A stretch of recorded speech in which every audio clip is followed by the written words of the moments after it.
Not long till we get to play. I'm looking forward to that a lot. Yeah. I found a bunch of old videos of the fish running way back years ago. Isla chasing fish and getting in trouble.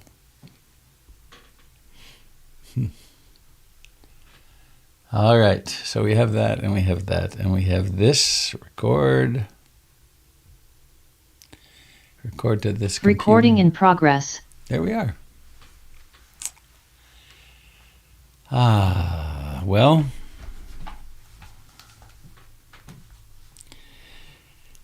it is spring here. It's spring here in Lake Wobegon.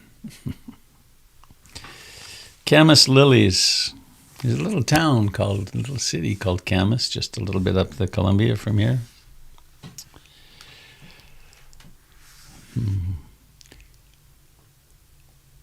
Consider the lilies of the field. This is Camas Lilies by Lynn Ungar. Consider the lilies of the field, the blue banks of Camas opening into acres of sky along the road. Would the longing to lie down and be washed by that beauty abate if you knew their usefulness? How the natives ground their bulbs for flower, how the settlers' hogs uprooted them, grunting in gleeful oblivion as the flowers fell. And you, what of your rushed and useful life? Imagine setting it all down, papers, plans, appointments, everything, leaving only a note. Gone to the fields to be lovely. I'll be back when I'm through blooming. Even now, unneeded and uneaten, the Camas lilies gaze out above the grass. From their tender blue eyes, even in sleep your life will shine, make no mistake. Of course, your work will always matter. Yet Solomon in all his glory was not arrayed like one of these. Camas lilies. Consider the lilies of the field, the blue banks of Camas, opening into acres of sky along the road. Would the longing to lie down and be washed by that beauty abate if you knew their usefulness? How the natives ground their bulbs for flower, how the settlers' hogs uprooted them, grunting in gleeful oblivion as the flowers fell. And you, what of your rushed and useful life? Imagine setting it all down. Papers, plans, appointments, everything. Leaving only a note. Gone to the fields to be lovely. I'll be back when I'm through blooming. That's my favorite line. Gone to the fields to be lovely. I'll be back when I'm through blooming. Even now, unneeded and uneaten, the Camas lilies gaze out above the grass from their tender blue eyes. Even in sleep your life will shine, make no mistake. Of course, your work will always matter. Yet Solomon in all his glory was not arrayed like one of these.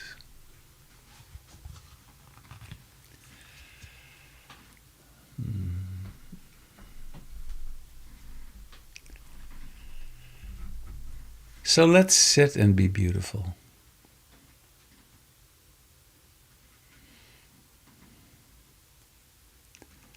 Let's sit with no need or compulsion to be something different.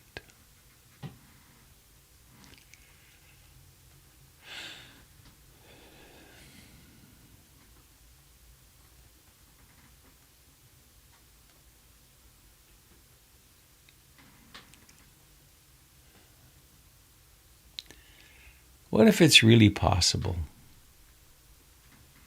to be content right here?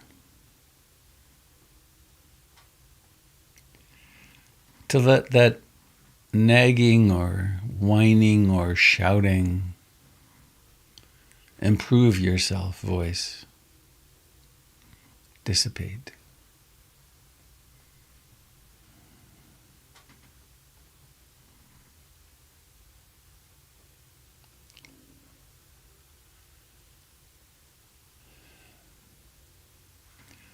What if that which you are right this moment is really enough?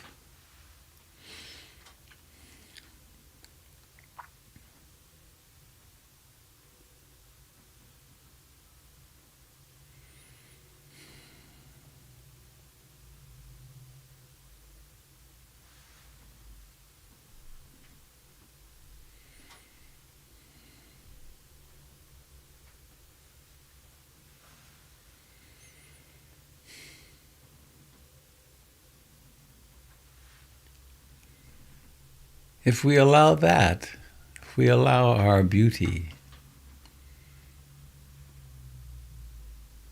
to be in the forefront,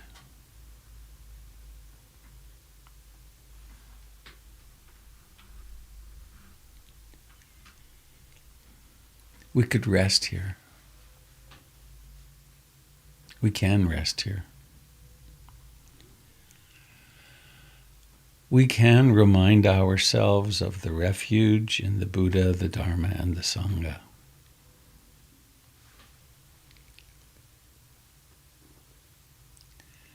I take refuge in the Buddha.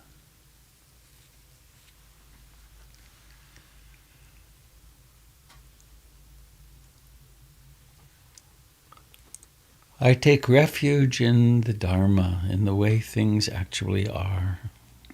And I take refuge in the Sangha. The community of practice, the beauty of a lineage that stretches back 2,600 years.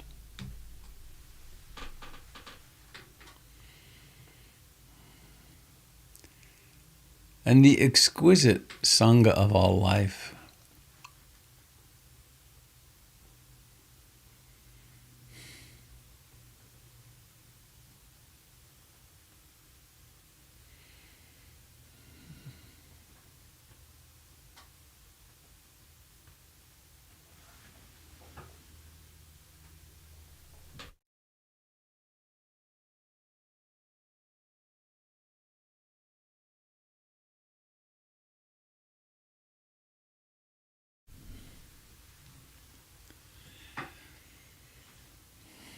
And here sits a body, a living human body.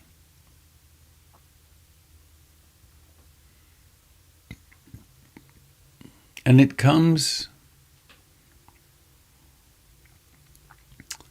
with a very mysterious consciousness.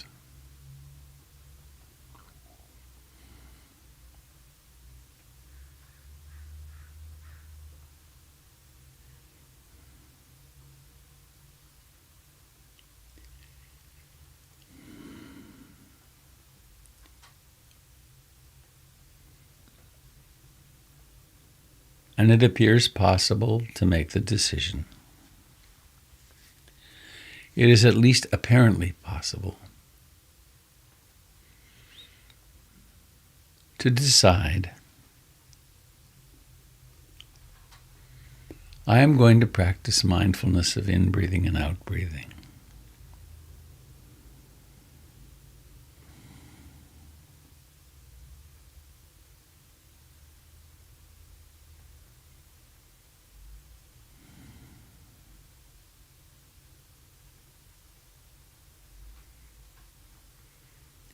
And that can be noticed as the movements of the chest and abdomen, the sensations of the air passing over the upper lip or the nose, into the nose.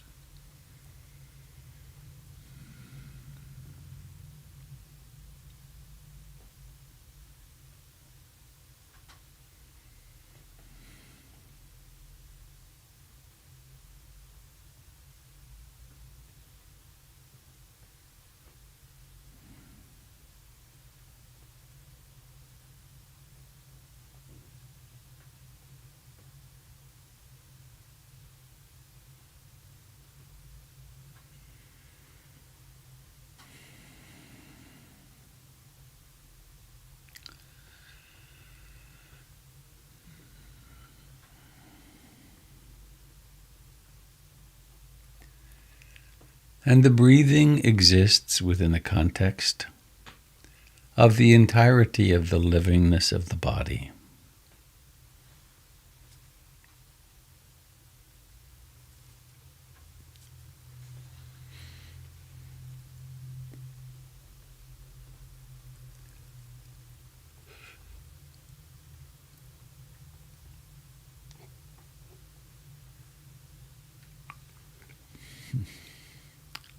The feet are alive, aren't they?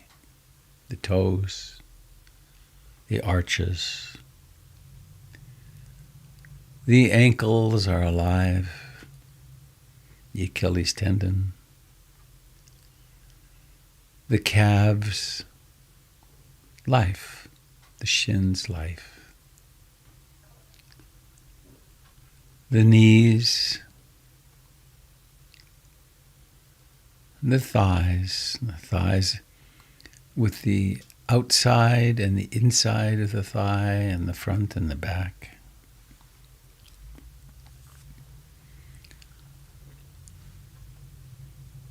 And the thighs that meet in the groin.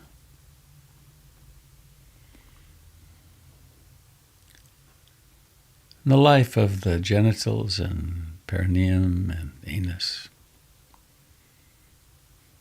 That whole digestive tube that comes to completion here, the life in the abdomen, in the gut.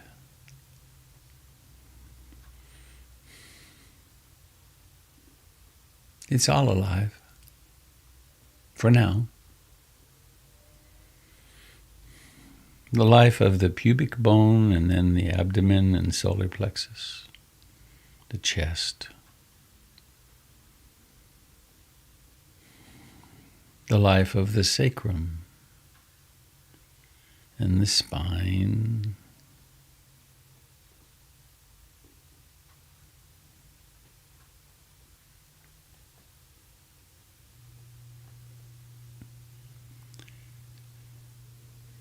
And the sides that go from the hips up to the armpits. There's life in the back, all the way to the neck and the chest in its broad expanse. From the solar plexus to the shoulders. And this isn't observing a picture of the body. It's receiving the life in the thumbs, in all the fingers, one at a time.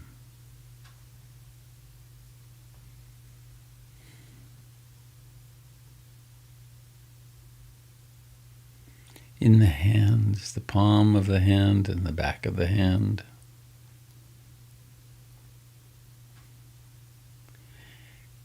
And the wrist and the forearms. There's a lot happening here, so much life. The elbows and the upper arms.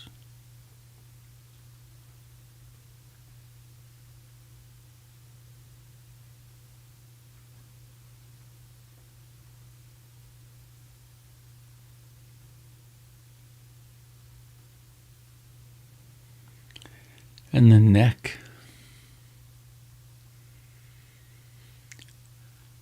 and the jaw.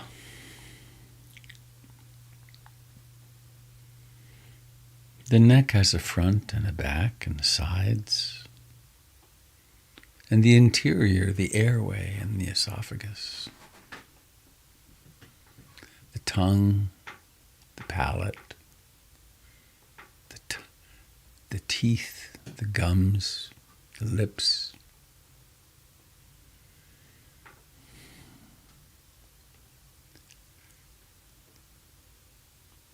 The upper lip and the nose,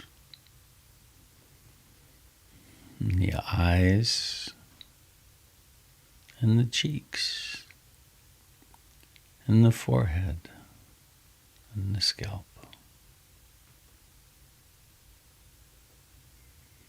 It's all alive and known by its aliveness. And at the center of all this, arising and passing away, the breath.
Of course, the mind may well wander.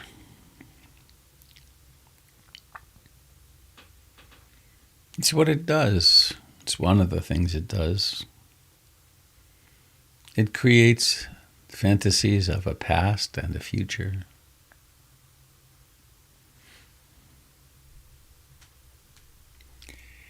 It has the stories of personality. I am this kind of person, I am that kind of person.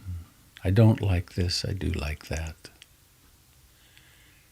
I am passionate about this and I'm not paying attention to that.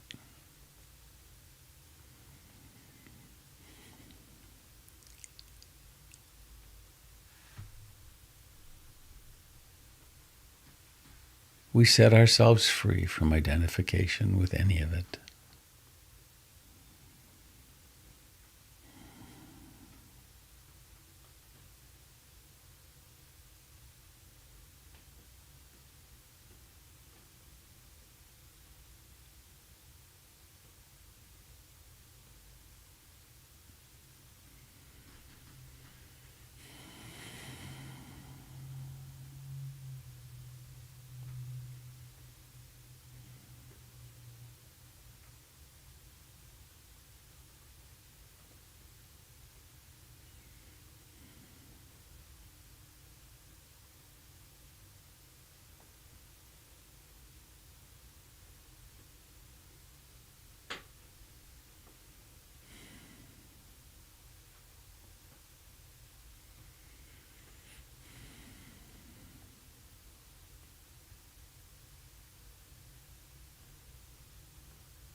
Each breath is a beacon, an invitation.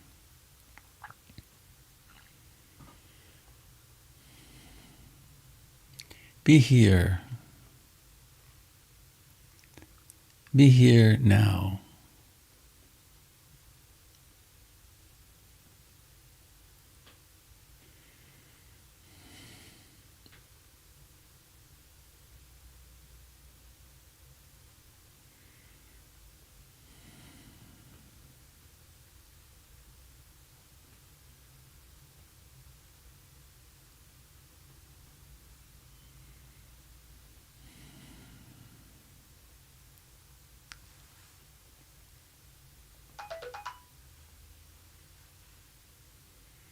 Sounds, no interruption, just the sound. Singing the same song as everything else, beginnings and endings.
We sit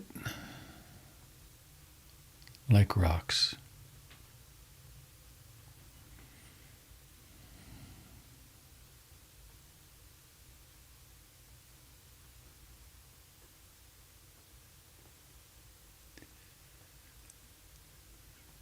And we notice any impulses to move, to think, to like and dislike. We take refuge in the Buddha.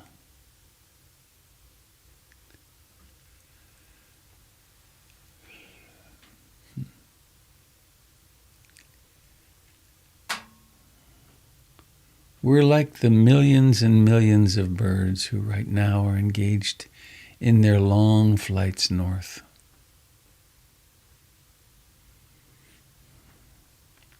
There's something in them and us that says, go home. It's time to migrate toward the real blossoming of your life. Don't get too distracted.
There is a profound generosity of heart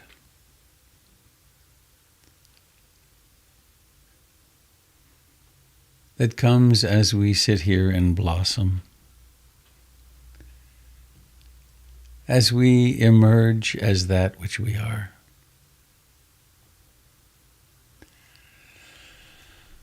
As we feel the feelings of happiness and joy and love and compassion, and open to and endure and feel the old losses, fears. We open to it all.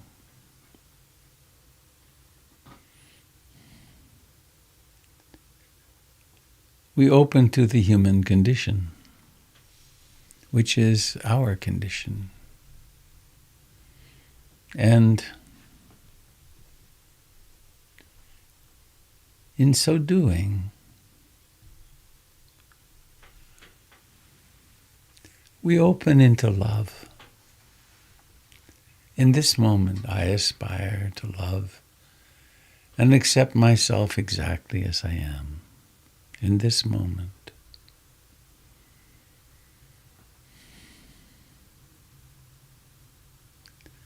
Sometimes there's sadness. Sometimes there's hopelessness. Sometimes there's confusion or clarity or confidence, faith. Sometimes one of the hindrances or several are in the ascendancy, and it's an act of real bravery to come and meditate.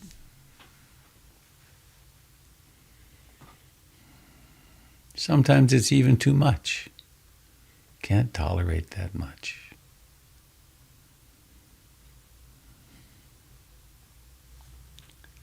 But here we are, again and now, blossoming, being that which we are.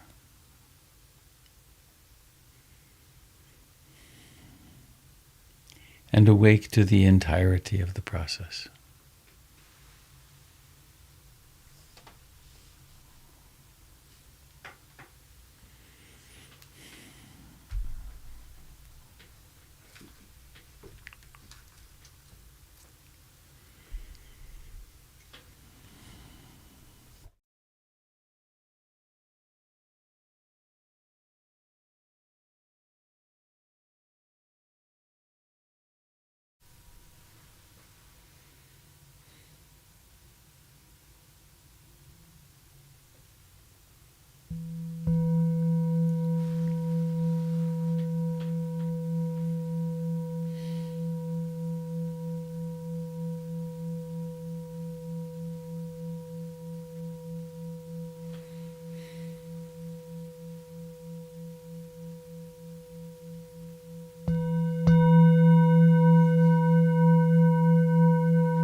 Jim is teaching on Saturday morning, 9 to 2.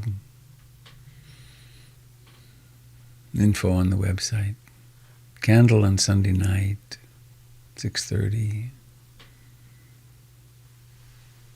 The Queer Affinity Group is Sunday nights. Doug Pullen's going live at the center. Sundays are now hybrid.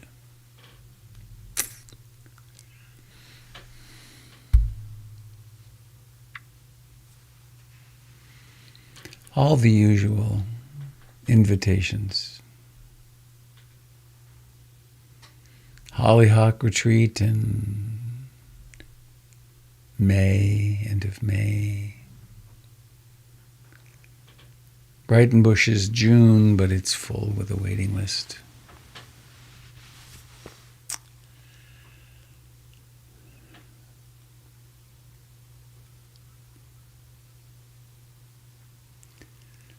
And there's another thing that I want to just touch on for a moment today.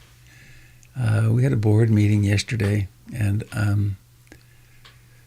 what wonderful human beings. My goodness. Laura Dow is our chair.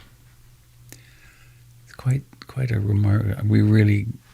It's becoming a much more functional, professional sort of board. And it's becoming apparent that we're running at a deficit, and that we need to encourage once again, particularly monthly giving. And I'll have the numbers. I almost had them this morning, but it's not huge. It's certainly something we can do relatively easily over the course of the next 6 or 8 months. But what it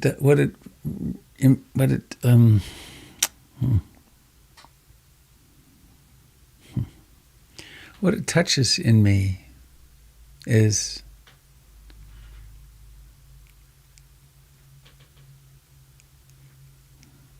what we're doing together is so utterly important.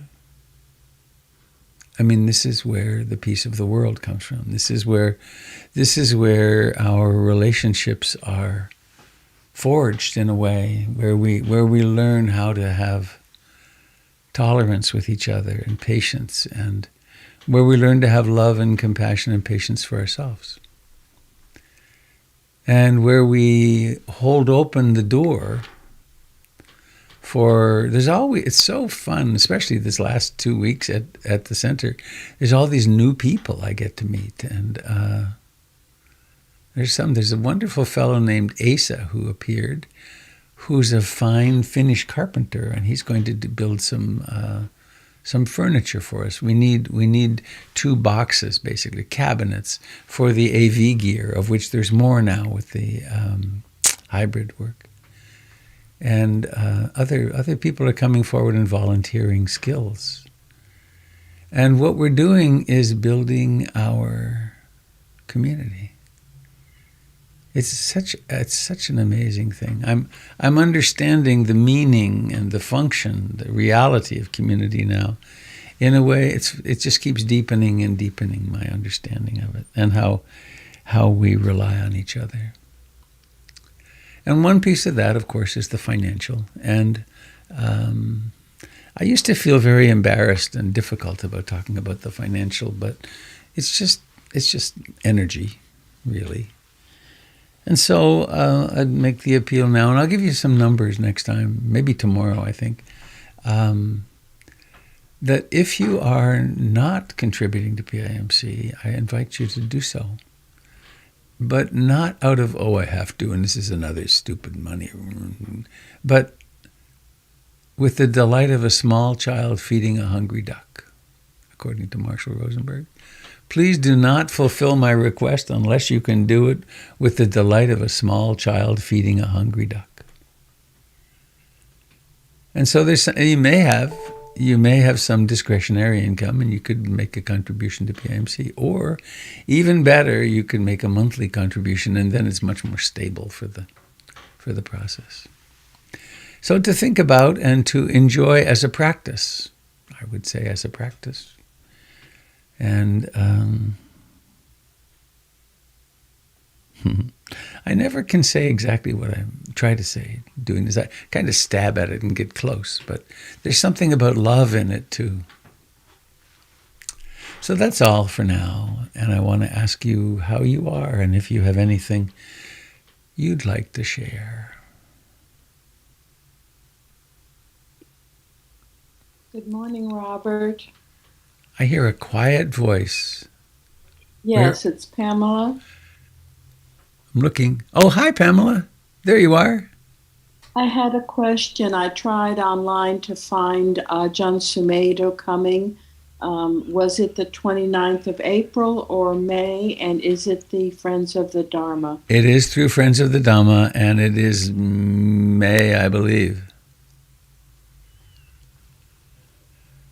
Oh, P-O Portland, PFOD, I think great. pulls it up. Okay, thank you.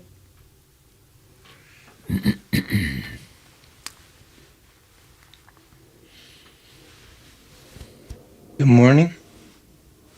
It's Cody.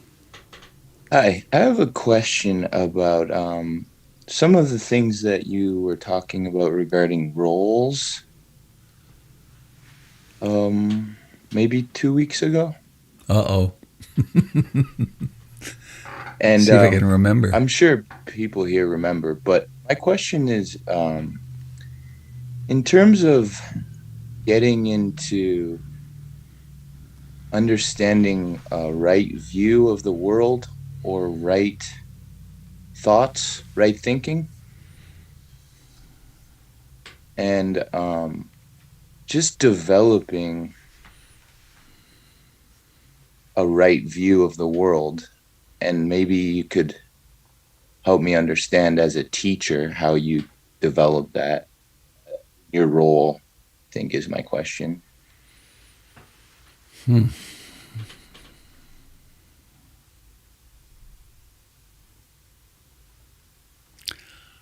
I'm not really sure what you mean, Cody. Well, sometimes you say that right thinking is not within your control. You've said it different ways. For example, you can't control your thoughts, is Ah, something you often say. So, how would you develop a right view if okay. you can't even control the thoughts that you're? Right. Doesn't make any sense, really. Mm-hmm.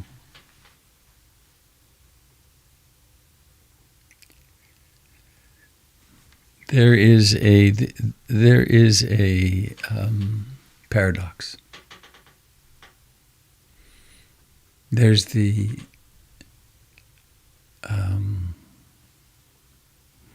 relative view and the absolute view. And in the absolute view, we are responsible for every thought, plan, action, and stuff blows back on us pretty fast if we're not. If so, in order to develop skillful thoughts, well, we figure out what they are, and then there's the second factor of the Eightfold Path. It's thoughts that are free from greed, hatred, and delusion. So we practice loving, kind, generous. We actually cultivate thoughts which are helpful and wholesome. And that's the relative view. And the Theravadan teachings are incredibly strong in that. Well, they're incredibly strong in both, but so there's restraining the hindrances, restraining unwholesome states, and bringing forth wholesome states like mindfulness and the seven enlightenment factors. We're cultivating. It's like we're growing a garden. It's an ecological system, and we're in the role of the gardener. And paradoxically, and I guess in a way it's since there ultimately is no one here to do any gardening, thoughts think themselves. And There's something Matt Flickstein said not so long ago that was very helpful to me in this. There's no one here to make any decisions. Everything unfolds in its own way. And we're utterly responsible for every decision that we make. And both are true.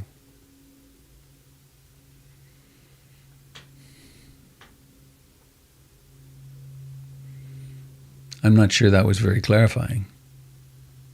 So one of the examples I find helpful is when you drop things and it demonstrates gravity. Right. And that to me is a way of describing right view, a right view of the world. A view of the world that actually reflects reality? The way things actually are. Uh-huh. Now, there's another slice through the onion, which is very important to me, which is that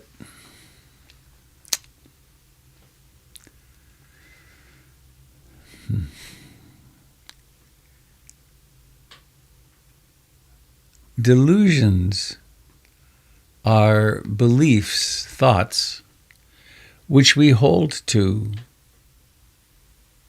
very destructively, despite overwhelming evidence to the contrary. That's what delusions are. The DSM-7 or whatever it is, the Diagnostic and Statistical Manual of Mental Disorders, version something now, then goes on to describe there are delusions of grandeur, delusions of persecutory delusions, and so on. Well, there's something that we humans have in almost universally, which are the delusions of permanence, satisfaction, and the fact that there's an enduring self. And these are clung to very deeply.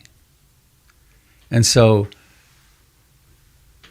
right there in the first step of the Eightfold Path is the hypothesis, the supposition, the proposition that if we really examine this, it will continue to disintegrate before our eyes. Everything is impermanent. It's all changing all the time.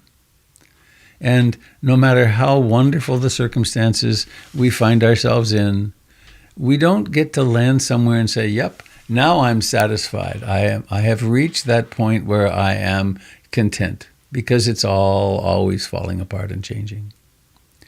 And similarly, as we develop a mind which is capable of really perceiving deeply, as we look for some enduring self, we never find it. It's always crumbling. It's always evanescent. And so skillful or wise view includes anicca, dukkha, anatta. And that's been enough for me to chew on for 50 years.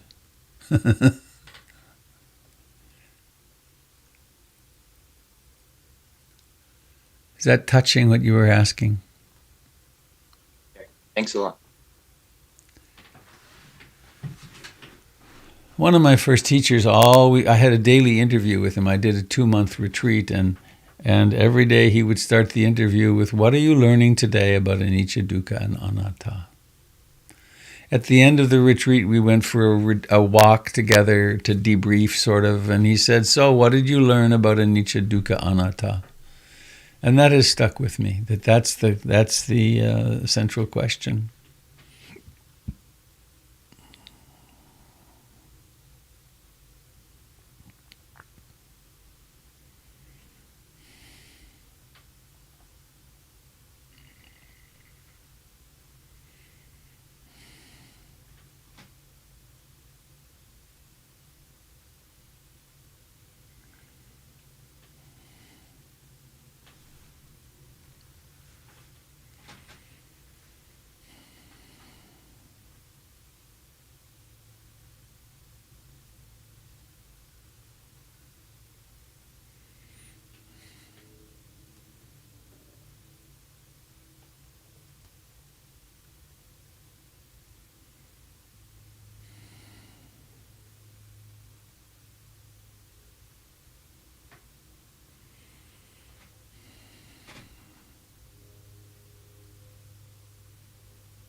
have an idea.